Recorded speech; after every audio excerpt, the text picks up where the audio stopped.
Men, I want to talk to you about something that's often whispered about or even joked about, but rarely discussed with the seriousness it deserves. We're going to talk about sex, not just the physical act, but what it means for your health, your mind, your marriage, and your very sense of self. I've spent the last 5 years specializing in the health and vitality of men over 50, and I've seen countless cases where a decline in intimacy isn't just a sign of aging, it's a ticking time bomb for overall wellness. Maybe you feel the energy dipping, maybe the frequency has dropped off, and you're starting to feel less like the man you used to be. You look at your partner, and while you love her dearly, there's a distance, a feeling that your fundamental needs aren't just unmet, but perhaps even misunderstood. You might be wondering, is this normal? Am I being unreasonable? The answer is a resounding no. Your desire, your need for sexual connection, is not some juvenile whim.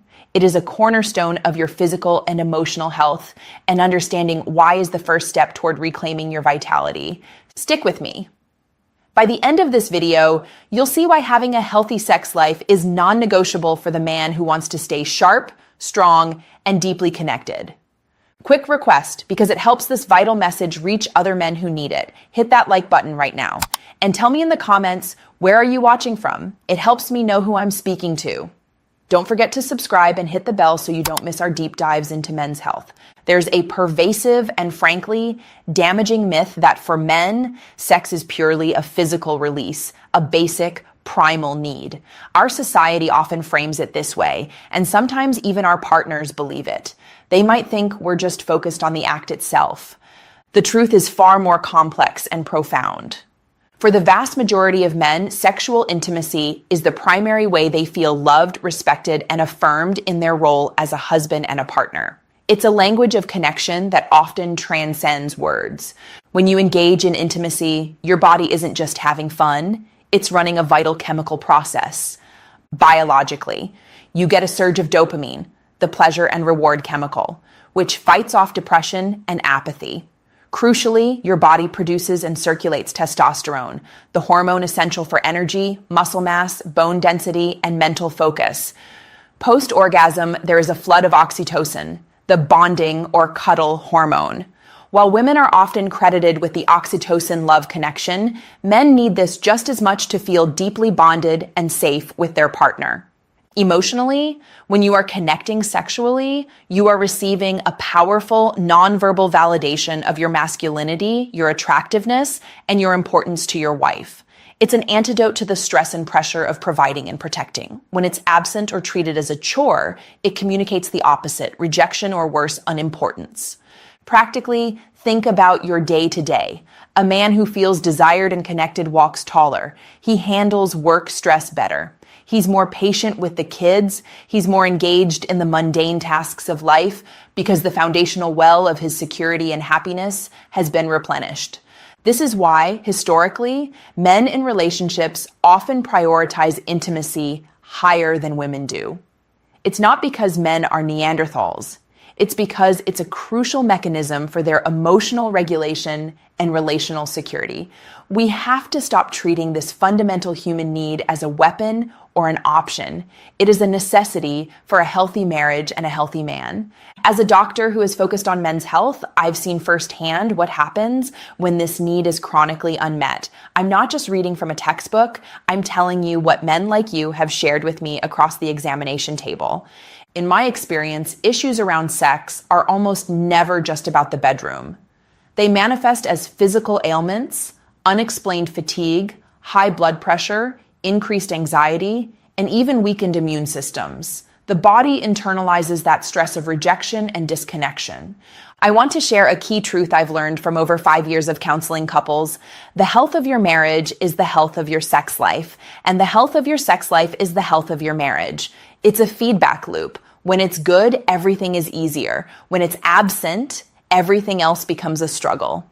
I've watched men who were on the verge of giving up find a new lease on life, confidence, and energy simply by addressing the sexual health and intimacy of their relationship. The change is often profound. It brings comfort, freedom, and a renewed sense of confidence. Now, Let's talk about the specific pitfalls. It's easy to blame the partner, but as men, we often contribute to the problem without realizing it. We build up walls, we make assumptions, or we fail to communicate our needs in a loving way. Here are the 5 most common mistakes that sabotage the intimacy you desperately crave. Treating sex as a transaction or an entitlement. The mistake. You ask, she says no, and you immediately withdraw, sulk, or get passively aggressive.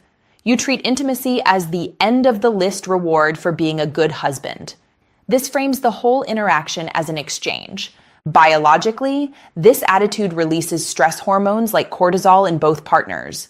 For her, it turns what should be a release of oxytocin into an event tainted by pressure. For you, it reinforces a feeling of failure and frustration, leading to a drop in healthy hormonal balance.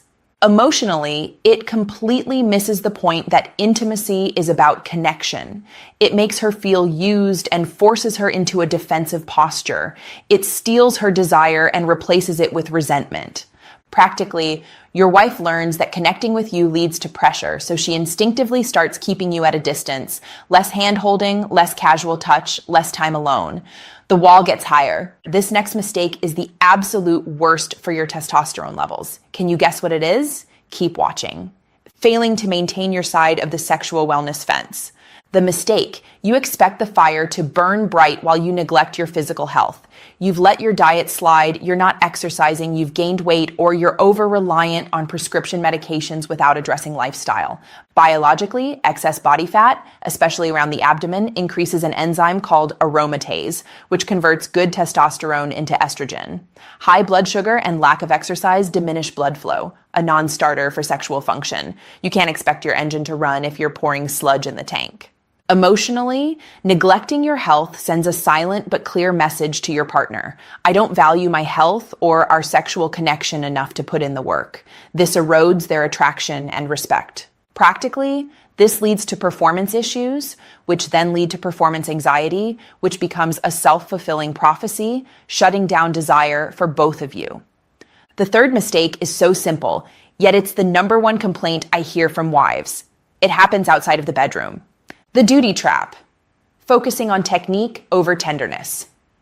The mistake, you view sex only through the lens of orgasm and completion, forgetting that for most women, intimacy begins hours, sometimes days before the actual event. You don't prioritize emotional closeness or non-sexual touch. Biologically, remember that bonding hormone, oxytocin? It's released through simple touch, a hug, holding hands, sitting close. If the only time you initiate physical touch is with the clear intent of escalating to sex, her body learns to resist all your touches. No oxytocin pregame means a much colder starting line. Emotionally, it makes your wife feel like a machine, like you only care about her body when it serves your purpose. This shatters the feeling of being cherished and valued as a whole person, which is the emotional foundation for female desire. Practically, she gets frustrated that you don't talk or listen or help, but suddenly you're interested in her body. This fuels the toxic chore mentality that both men and women resent. This next mistake turns the most secure man into a terrified, closed-off shell. It's about how we react to the word no. Internalizing rejection as a complete failure of manhood. The mistake.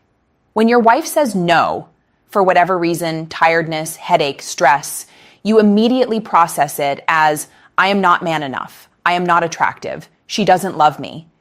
This reaction causes you to shut down. Biologically, when you internalize the no, your fight or flight system kicks in. You dump a massive dose of cortisol into your system, which completely nullifies the desire for the very connection you're craving. This emotional pain can lead to an all or nothing response, either explosive anger or complete frigid withdrawal. Emotionally, your defensive shutdown prevents you from seeing your wife's no as potentially her issue, stress, work, period, etc., and not a referendum on you. You miss the opportunity to offer her comfort, which is the most attractive thing a man can do. Practically, your withdrawal teaches her that she can't be honest with you about her feelings or energy levels without causing a major relationship freeze-out. This pushes her further away and makes her even less likely to say yes next time. The number one mistake is the most important one. It's what I call the silent vow breaker. Giving up hope and allowing the wall of silence to stand. The mistake. You stop initiating. You stop talking about it. You resign yourself to a sexless marriage, believing this is just what happens when you get older. You accept the cold comfort of the spare room. Biologically, when you completely cease sexual activity, your body starts to conserve resources. Testosterone levels drop further. Blood flow and nerve pathways that aren't used begin to atrophy. Your body literally begins to break down the machinery of vitality because it believes it's no longer needed. Use it or lose it isn't a myth, it's a biological law. Emotionally, this is the ultimate loss of hope and dignity.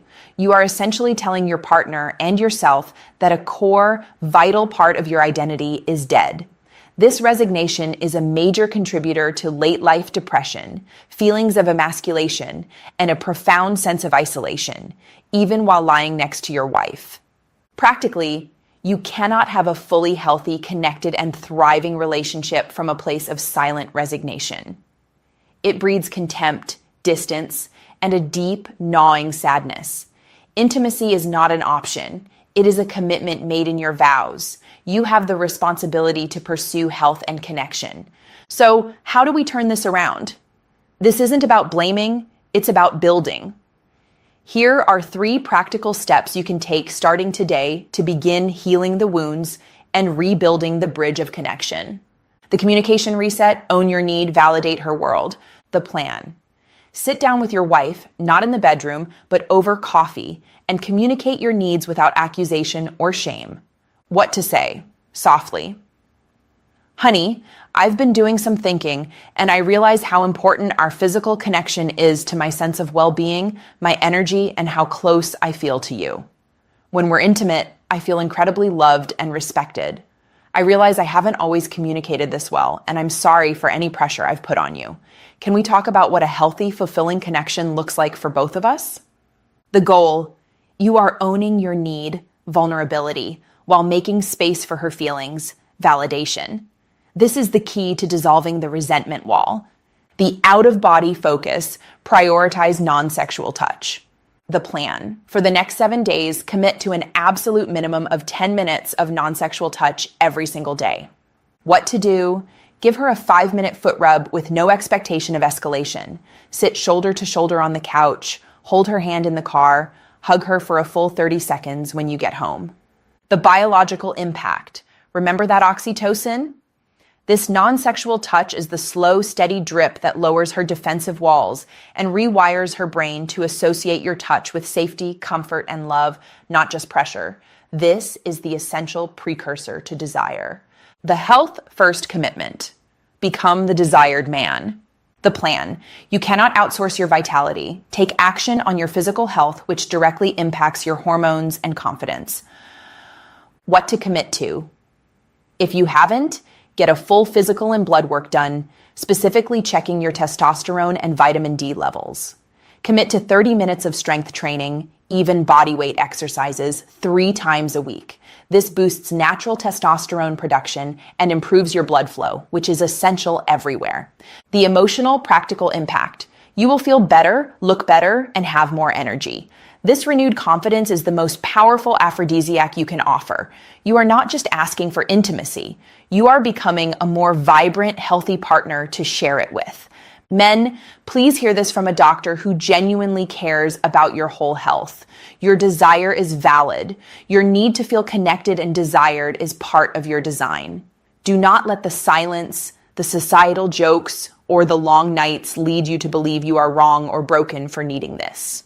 You are not a beast. You are a man, a son, a husband, a father who thrives on connection. When you connect, you feel whole, and that wholeness allows you to be a better man in every other area of your life.